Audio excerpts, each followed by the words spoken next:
আসসালামু আলাইকুম রহমতুল্লাহি ওয়া বারাকাতুহু। আজকে আমরা জানতে পারবো খাজা মঈনুদ্দিন চিশতি রহমতুল্লাহ আলাইহ জীবনী প্রথম পর্ব। শুরু করা যাক আজকের ভিডিও।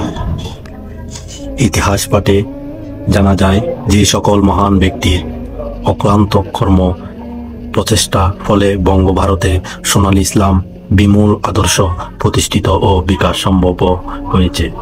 তাদের মধ্যে রুহানি জগতের খাঁটি প্রজ্ঞাদাতা সুফিকুলের শিরোমণি মুজাহিদ হযরত খাজা মঈনুদ্দিন চিশতি রহমতুল্লাহ আলাইহ। এর নাম বিশ্বভাবে স্মরণীয়, একথা বাস্তব। সত্য কথা যে সাধক কুলের সম্রাট, সুফিগণদের গৌরব, তাপসগণের শিরোমণি, ইসলামী রেনেসাঁর অগ্রনায়ক হযরত মঈনুদ্দিন চিশতি রহমতুল্লাহ আলাইহ। এর বিচিত্র জীবন কাহিনী ধ্যান ও বাসনার প্রেরণা দানকারী হিসাবে আমাদের কাছে খুবই তাৎপর্যপূর্ণ। ইতিহাসের পাতা খুললে আমরা দেখতে পাই ইসলামের জন্য তার আত্মত্যাগ তাকে ইতিহাসের সোনালী পাতায় অবিস্মরণীয় করে রেখেছে।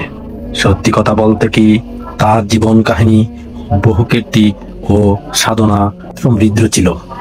আলেম কুলের শিরোমণি হযরত খাজা মঈনুদ্দিন চিশতি রহমতুল্লাহ আলাইহ সোনালী ইসলামের বিমূল আদর্শ প্রচারে বহু বাধা বিপত্তি সম্মুখীন হয়ে শেষ পর্যন্ত সফলতার স্বর্ণ শিখরে আরোহণ করতে সমর্থ হয়েছিলেন।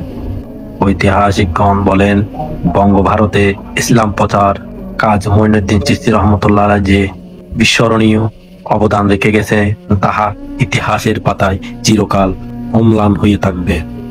তাকে কেন্দ্র করে অনেক উপাখ্যান রচিত হয়েছে। পরিশেষে আমরা এইরূপ সিদ্ধান্তে উপনীত হয়ে যে সত্যের সৈনিক হযরত খাজা মঈনুদ্দিন চিশতি রহমতুল্লাহ আলাইহ এমন একজন আদর্শ স্নেহনীয় মানুষ ছিলেন যে কর্তব্যবুক বিলাসী দূরের কথা কৃচ্ছ সাধনায় কেটেছে। তার সারা জীবন ইতিহাস ব্যক্তিদের দৃষ্টিকোণ থেকে জানা যায় আলেম কুলের শিরোমণি হযরত খাজা মঈনুদ্দিন চিশতি রহমতুল্লাহ আলাইহ অসংখ্য মুসলমান ও অমুসলমান তার হাতে বায়াত গ্রহণ করে নিজেদের জীবন ধন্য করেছেন। দ্বিতীয় পর্ব দেখার জন্য আপনাদের অনুরোধ জানাচ্ছি। আমাদের আজকে আয়োজন এতটুকু।